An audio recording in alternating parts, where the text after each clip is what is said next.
بناوی خدای بخشنده مهربان، ملیارها ملیار حمد و ثنا و سپاس و ستایش بۆ ذاتی پاچی الله کە خاوەنی هەموو ناز و نعمەتەکانە.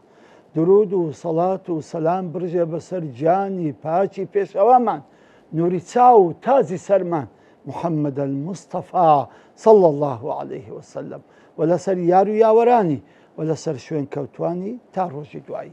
السلام علیکم ورحمة الله وبركاته. خۆشەویستانم ئازیزانم، خوشحاڵم ئەو جارەش لە بەرنامەکەی خۆتان ڕێگای گەیشتن بە خزمەتتان گەیشتمەوە. ئێستا باسی ژەهری سێیەم ئەکەین. ژەهری سێیەم گوتمان چوار ژەهر هەیە، دڵ فاسید و وێران دەکەن. یەکەمینیان باسی زۆر گۆتنمان کرد، دووەم زۆر تەمەشاکردنمان کرد، ئەوڕۆ باسی زۆر خواردن دەکەین. ئازیزانم، بەڕاستی یەکێک لە هۆکارەکانی تەمبەڵ بوونمان لە عیبادەت و کزیمان لە عیبادەت و غافل بوونمان لە عیبادەت زۆر خواردنمانە. چونکە بەڕاستی زۆر خواردن دوو ئافەتی لە پێشە، دوو ئافەتی توش دەبی. یانی هەر کەسێک زۆر بخوا بە بەردەوام معیدەی پڕکە تووشی یەک کۆمەڵە ئافەت دەبی، دویان لە هەمیان خەتەرتێ. یەکیان زۆر خەویدێ، زۆر خەوی دەباتەوە، دومینیان بەڕاستی زۆر تەمبەڵ دەبی لە عیبادەت. یعنی بێزگەلەوەی کە عولەما دەفەرمووین بەڕاستی دەرکەکە لۆ شەهوەت بوونەوە، چکە هەرچی ئارەزوو شەهوەتە لە تێری ئیش دەکاتن کە ئیشی کرد ئەتوو سبحان الله پێ بە هیلاک دەسی و تووشی ناڕەحەتی دەبیت. بۆیە پێغەمبەرمان تازی سەر و نوری چاومان محەممەد المستەفا صلی الله عليه وسلم فەرموویتی ما ملأ ابن آدم وعاء شرا من بطنه. دەفەرمی بەنی ئادەم شتێکی پڕ نەکردووە لە هەمووی خراتر مەعیدەتی. یعنی دەفەرمی بەنی ئادەم هیچ شتێک وعاەک، جامێک، مەنزەڵێک شتێکی پڕ نەکردووە خراپتر لە مەعیدەی. سبحان الله. ئەوە پێغەمبەرە دەفەرمی عەلەیهی سەڵات وسەلام، دەفەرمی خراپترین شت ئەوەی تۆ مەعیدەت پڕ بکەیت. دەفەرمی ئەگەر لابودە کە نان بخۆی بۆی پشتت ڕابوەستی لیوقیمە صلبه یعنی ڕابوەستی بتوانانی ئیش بکەی، کار بکەی، کەسابەت بکەی، ژیانی خۆت بەسەر بەی، با مەعیدەی بکاتە سێ بەش: ثلث لطعامه وثلث لشرابه وثلث لنفسه. نەک لنفسه، لنفسه. ئەوەیە کە دەفەرمی با یەک لەسەر سێی مەعیدەی بکاتە خواردن، یەک لەسەر سێی بکاتە جێی ئاو شەرابی، یەک لەسەر سێش بکاتە هەناسەی. بەڵام ئێمە نەک ئاو نەک هەناسە هەر هەمووی دەکەینە خواردن. بڕوا بکە هەتا ئێرە ئەگەر دەستم نە قوڕگیراکەم برنجی دەردەیم هەتا ئێرەم دەخۆم. سبحان الله. کەسێکی ئەوەندە مەعیدەی خۆی پڕکە بەڕاستی ئەو وەختی زۆری خەودێ، چکە خەو لەسەر مەعیدەی پڕ و ئاوەدان زۆر دێتن کە ئینسان زۆریش نووس، زۆر غافل دەبیتە لە عیبادەت و لە خواپەرستیدا و زۆر تەمبەڵ دەبی لە عیبادەت و خواپەرستیدا و بەڕاستی ناتوانانی هەموو حرەکەت و سەکەناتێکیش بکەی. و پاشانیش بەڕاستی کە ئینسان ئەوانەی هەموو لە قیس و ئەو خێر و بەرەکەت و عیبادەت و زکر و تاعەت و هیمەتە بەڕاستی ئەوە دۆڕاو دەبی و خاسر دەبی لە ڕۆژی قیامەتیدا. کەواتە هەموو سەبەبی ئەوە کەیتە کە مەعیدەی خۆی پڕ کردووە. ئازیزانم، بەڕاستی ئینسان بە زۆر خواردن تووشی سەد بەڵای نەخۆشی دەبی. ئەوە قەرەوبوونە، ئەوە زەختە، ئەوە سوکەریە، ئەوە نازانم کرت سوانم، ئەوە چەوری جەرجیە، چەند نەخۆشی هەیە هەمووی لە تێر خواردن دێ. سبحان الله. بەڕاستی کەم خواردنیش سیحەتی ئینسانی خۆش دەکات. واللهی باشترین شت ئەوە ئینسان کە کەم خواردن بخۆوە، بە تایبەتی خواردنی حەڵاڵ. ئەو زۆر گرنگە. کەواتە بابای سالیک بەڕاستی خۆی لەو ژەهرە دەپارێزی، لە دوو ڕووەوە خۆی لێ دەپارێزی. یەکەمین ڕزقەکەی حەڵاڵ بی، چکە ئاگادار بە ڕزقی حەرام کەمیش بخۆی هەر ژەهرە. ڕزقی حەرام کەمیش بخۆی هەر ژەهرە. هەر فاسد دەکات دڵت فاسد دەکات. دوو ئەگەر حەڵاڵیش بی دەبی کەمی بخۆی، بەڕاستی دەبی حەڵاڵیش بی دەبی ئەتوو کەمی بخۆی. کەواتە بابای سالک چ دەکات؟ یەک نانی حەڵاڵ پەیدا دەکات، چکۆ دەزانی نانی حەڵاڵ بەرەکەتی تێدا، دوو کەمیش دەخواتت بۆی بەڕاستی تااقەتی پێ بگری، وزەی پێ بگری، عیبادەتی پێ بکە، تاعەتی پێ بکە، ئیش و کەسابەتی پێ بکە، ئیشی ڕۆژانێ و ژیانی خۆی پێ باتە سەرێ، ماڵ و منداڵی خۆی پێ بەخێوکە و پێڕازیکە. بەڵام ئەوەندەی ناخوا کە ورجی 2 مەتر لە پێشی بێتە دەرێ و پڕخەی خەوێشی بێ، ئەوەندە خەوی لێتن لە کاتی تێربووندا.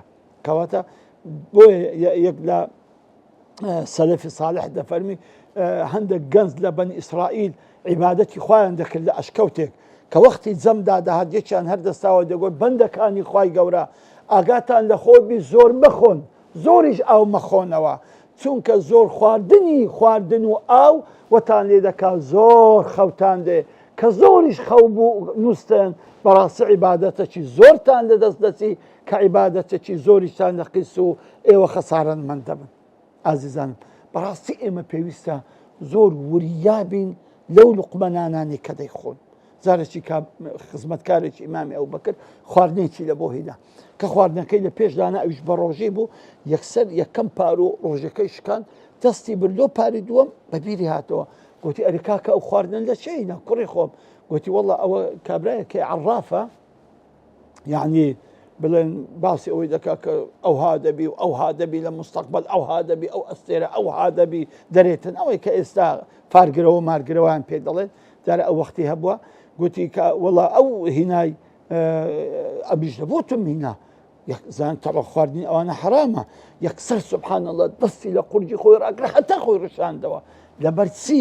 چکە نەیهێت ئەو لوقمە هەرچەندە کەمیش بێ حرامە بکەوتە ناو مەعیدەی و تووشی دڵی پێوە تووشی ژەهراوی ببیتن.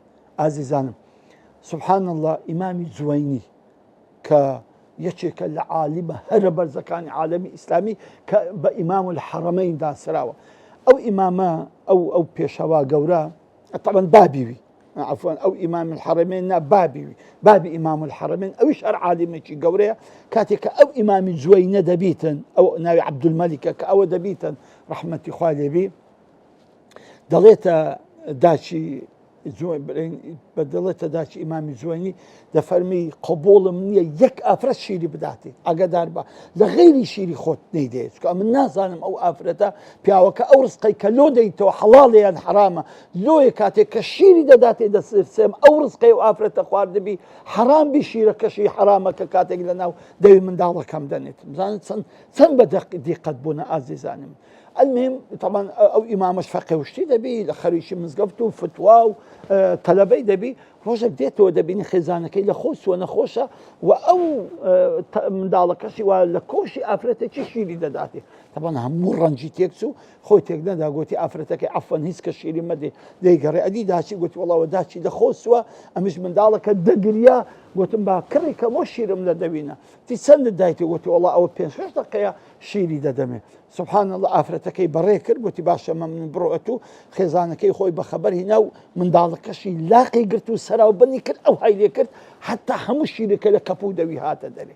سبحان الله طبعا ئافرەتە گوتی لۆی لێ دەکەی، گوتی کاکە ئەخە نازانم ڕزقی ئەو ئافرەتی حەڵاڵیان حرامە تا شیرەکەی بزانم حەڵاڵیان حرامە، ئێستا منداڵی خۆم لۆ بە حرام گەورەکەم، چکۆگە بە حرامی گەورەکەم صالح نابیتن. سبحان الله ئەو ئیمامە ئەو منداڵە گەورە بوو بۆ یەک بە ئیمامە گەورەکان و یەک لە عولەمایە گەورەکان هەموو جارە مجادلەی لەگە بابی دەکرد، عنادێکی دەکرد، دێ فەرموو ناحەقە ناگرم ئەوەندە شیرت لە مەعیدەی هەرمایە قەدیم. سبحان الله بزانە حیسابی چیان کردێ. ئازیزانم بەڕاستی ئەگەر ئێمەش دەمانەوێت بە خۆشمان تام لە عیبادەت و لە تاعەت بکەین و منداڵەکانیشمان صالح بن، با نانی حەڵاڵیان بدەینێ و پاشان ئەگەر نانی حەڵالیشمان دەین با کەم بخۆین، ئەوەندەی نەخۆین کەوا بەڕاستی مەجاری گوناه هەموو ببتەوە و وەمان لێبێت کە بەڕاستی شەهوەت و ئارەز و کامان ئەوەندە غاڵب بی لە سەریمان نەتوانین عیبادەت و خواپەرستێکی جوان بکەین، یان نەتوانین خزمەتێکی جوانی ئەو خەڵکەی بکەین، یان نەتوانین بەڕاستی ئیش و کارەکەمان بە جوانی ببەینە سەرێ. بێزگەلەوەی کە گوتمان لەلایەن طبی زۆر خواردن بەڕاستی کۆمەڵک ئافەت و نەخۆشی و دەردەسەری هەیە، بۆیە خەڵک دەخوا بە پارە دەستی بە پارەش خۆی لاواز دەکاتەوە. جا بۆیە سبحان الله لأسر داهات وكفي غمري خواده فرمي عليه الصلاة والسلام نحن قوم إما قوم يشين لا نأكل حتى نجوع ناخذ حتى برسي مع النبي وأجر برسيش ما بونان ما خوارد ناخذ أو ندبتيري ناخذ زبوي سري صحتي أصحابي في غمري خوا عليه الصلاة والسلام وأو كسانك كم دخون أو هيك كم خواردنا براستي كم بخو صحة خوش دبي بوي دا عائشة دي فرمون رضا ورحمتي خواه دبي والله لو تهاتينا مديني سيروزان پیغمبر و آلی پیغمبر علیه الصلاة والسلام يعني ماول من داڵ کەش و خێزانەکانشی سێ ڕۆژان لەسەر یەکتێر نانی گەنمیان نەخواردیە ما شبعوا 3 أيام من خبز بر والله سێ ڕۆژان لەسەر یەک پیغمبر علیه الصلاة والسلام و آلی پیغمبریش علیه الصلاة والسلام خێزانەکانی کچەکانی منداڵەکانی هەر هەمویان سێ ڕۆژ لەسەری یەک تێر نانی گەنمیان نەخواردیە سبحان الله جا بەڕاستی کەسێک کە زەبتی مەعیدەی خۆی نەکە زەبتی دینیشی ناکاتن ئەو کەسەی دەرەقەتی مەعیدەی خۆی نێ دەرەقەتی دینی خۆشی نایەتن فاسد دەبیتن و کە ئیمانی فاسد بوو دینیشی فاسد دەبیتن جا بەڕاستی زۆر گرنگە یەکێک لەوەی کە فراستت هەبی یەکێک لە خاڵە هەرە سەرەکیەکانی بابای سالیک ئەوەیە کە بەڕاستی بەردەوام خۆی برسی کاتن و بە تایبەتی وەکو سنەتی پێغەمبەری خوا صلی الله عليه وسلم دوو شەم و پێشەمان بە ڕۆژی بی یان 13 و 14 و 15 ئەیام البیض بە ڕۆژی بی بەحثێکم خیندەوە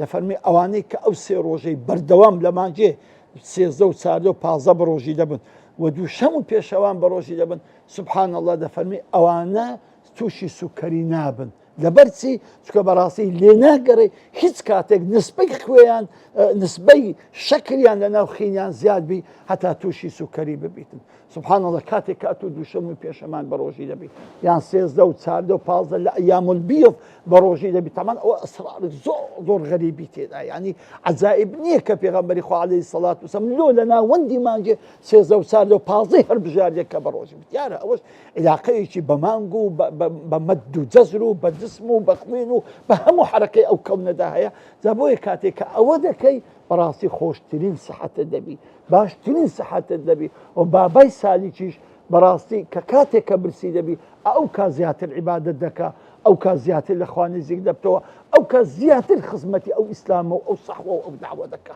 زیاتر دەتوانین متاڵعی بکە ئێمە یەک کێشەمان هەیە کاتێک کە مانگی ڕەمەزان دادێ وەڵڵا تەلەبەکانی پۆلی شەشمان مامۆستا وەڵڵا ئەمە دەمانوێت بە ڕۆژی نەبن برسیمانن کاکە عولەمایەکان بە برسێتی کتابیان داناوە دوای ئەتوو کا برسێتی ئەتوو سبەینی تێدان دەخۆێتە ئێواری بە هەمووی ئەگە 16 سعات بە ڕۆژی بێ ئەو پەڕی بە ڕۆژی بوونمان 16 سعاتە يعني قابلة ب 16 ساعات ولا برسام بمري نتواني تبقى وهستي ناقي كابرايك إمامي مراغي بيدل ما بزانم شرح كتابي هداية كردي يقلع علماء كان أحنافه سبحان الله بس 16 صالي أو كتابي لما كذا أنا هر 16 صال بروجي بو هتا أو كتابي خلاص كر سبحان الله همو إمامة بقورة كانوا همو إمامة عظيمة كان برو جاناميان بخينوا همو كتابة كان كذا أنا وببرسيتي دا الناوة يعني سبحان الله إمامي يقلا إمام كان أحناف كان إمامي أو كتابي بدائع الصناعي هي صاحبي كتابي بدائع الصنايع أو إمامي أو إمامة قورية سبحان الله طبعا والي مسلمان لي تورب هاوشت ناوبير لناوبير أو كابرايا كتابي بدائع الصناعي لبو طلبة كان شرح دك لناوبيري يعني تسار مزلدة كتابة كشك هاي أصولة أو تسار مزلدة هاش مزلد كتابي بس ناوبيري قوتو يا أخي مع العلم قول ناوبيري ناو مطعمينيها زم بزم كم خواردنا كان لبو ناردبي لو أو بياوا لبرسان نبري لنا وبيرك أوزع سبحان الله بو برسيتش أو علم ومعرفة أبو حتى طبعا بدايع الصناعة كتابك مجادلات فقهية قالك زورتي ده أو بأساني ببي كتاب وببي دانشتن وببي مطالعة لا تواني بيلي بلام خواويكر أو بس هاي أو برسيبونوا هر همو كتابك ببر لبو طلبكان قوتوا أو تبرو كتابي بدايع الصناعة بخينو بزانه داناني أو كتابي بيضلي كلنا أو بير أو إمامي أو إمامة قورة دايناو عزيزان براستي زور خواردن يشيك لو بلا قوراني توشي إما دبيتن سبحان الله ئەو حادیسەتان لۆ بجێرمەوە زۆر خۆشە. طبعا مامۆستا سەعید نەورەسی ڕەزا و ڕەحمەتی خوای لێبی ئەم پیاوە گەورە ئەم عالمە گەورە کە ئیمانی حفظ کرد لە تورکیا. بەڕاستی یەک لە هۆکارەکانی حفزی ئیمان لە تورکیا مامۆستا سەعید نەورەسی ڕەحمەتی خوای لێبی. طبعا ئەوە زۆر سیرە و ژانامەیەکی زۆر خۆشی هەیە، هەر بەخۆی لە مەجموعەی نور ئەسیرە ذاتی هەیە بەرجێکە پێم خۆشە بڕۆن بیخینەوە. طبعا ئەو ئیمامە کە تەلەبە بوو دەیخین لەقەبی بەدیع الزەمان بوو، یعنی عجوبەی زەمانە. سبحان الله هەموو شتی لەبەر دەکرد، هەموو شت. ئەو مامۆستایە کە دەرسی پێدەدا بەڕاستی لێ عەجائب بوو، لە ئەخلاقی، لە ئەدەبی، لە خوڕەوشتی، لە عیبادەتی، لە زیرەکی و زەکاوەتی. لێ گوتی کوڕەکەم پێم خۆشە ئیجازەت دەدەم بڕۆ مارێ بە ماڵێ برێ مامۆستا دێ سەرتان لێ دەدا لە گوندەچی کە بوو. مامۆستایەکە چوو سەری لە ماڵی مامۆستا سەعید نەورەسی بدا، بابی ناوی مەریزایە سەعید نەورەسی. وەڵا کە چوو تاوان سەعید کەزانی مامۆستای هاتی هەر لە خۆشیان خەنی بوو، ئیستقبالی کرد و دەستی ماز کرد و دەستی گرت و هینایە ماڵی داچی لە ماڵێ بوو. ئەویش گوتی ئەدی مام میرزا گوتی ئێستا دێتەوە فەرموو دانیشە. وەڵا دانیشت و چایان لۆ هینا و عادەتەن ئاویان لۆ هینا و شیریان لۆ هینا و ڕێز و حورمەتێکی زۆریان گرت. سەعیدیش خۆشیان خەنی بوو مامۆستای هاتە ماڵێ. ئەو وەختی مامۆستایەکە پرسی ئەرێ داچی سەعیدی وەڵی پێم خۆشە خوشتی بەڕێزم، ئەمن ئەوەندە معجزبم بەو کوڕینگۆ لە زەکاوەتی، لە ئەدەبی، لە ئەخلاقی، لە دینی پێم سەیرە ئەگە کوتان بخەی کوردی بەس پێم بڵێن. زانی داچی چی گوت؟ فەرمی وەڵڵاهی مامۆستا هەتا سەعیدم گەورە کرد، هەتا لە شیرم کردەوە قەت شیرم لە دەو نەنایە ئیلا چوومە دەستێژم شوشتی ئەو شیرم لە دەوی نایە. سبحان الله مامۆستا گوتی وەڵڵاهی عەجائبە. ئەوەیە سڕی ساڵحی ئەو پیاوەی ئەو گەنجە و ئەو منداڵی کە ئەو قسانە تەوا بوو. دیتی مام میرزا هاتەوە سێرەکەی لە شاخەی نایتەوە، بەڵام دەوی سێرەکەی بەستایتەوە. مامۆستایەکەس گوتی ئەی مام میرزا هەدا ڕەحمەتی خوا لێبی دەوی ئەو سێرە لۆ بەستایتەوە، ئەو فەقیر و بەسە زمانە. گوتی مامۆستای بەڕێزم هەردوو چاوم ئەو سێرە بێعەقڵە نازانی ئەمن هەتا لە شاخی دەیهینمەوە ماڵێ بەسەر 100 بیستانی خەڵکی دادەڕۆم، بەسەر کۆمەڵک بیستانی خەڵکی دادەڕۆم. ئەو سێرە بێعەقڵە دەسێن بیستانی خەڵکی بخوا، ئەمیش دەی شیری لێ دەدۆشم. ئەخە بیستانی خەڵکی بخوا حەڵال نیە لە بۆ من. ئەو وەختی شیرەکەش حرام دەبی نامێ بەو شیرە حرامێ منداڵەکانی خۆم پەروەردەکەم. ئەو زەمامۆستایەکە لە سڕی ساڵحی و گەورەی سەعید نەورەسی تێگەیشت. ئازیزانم بەڕاستی زۆر خواردن زۆر کاریگەری هەیە لەبەر ئەوەی کە دڵمان فاسد کە کە ژەهراوی بکە و ئیمانیشمان لە خەتەردابی. دووادارم ئینشاڵڵا بابای سالیک وەکو پێغەمبەری خوا عەلەیهی سەڵات وەسەلام بەردەوام برسی بین و دووشەم و پێشەمانیش بە ڕۆژی بین. بۆیە پێغەمبەری خوا عەلەیهی سەڵات وەسەلام فەرمووتی ضەیقوا مەجاری شەیطان بالصەوم، ئێوە مەجاری شەیطان تەسک کەنەوە بەچی بە ڕۆژی بوون. چونکە ئینسان ئەگە بە ڕۆژی بوو شەیطانیشی لێ دوور دەبی. تاکو دیدار و باسکردنی ژەهرێکی تر بەخوای گەورەتان دەسپێرم. والسلام علیکم ورحمة الله وبركاته.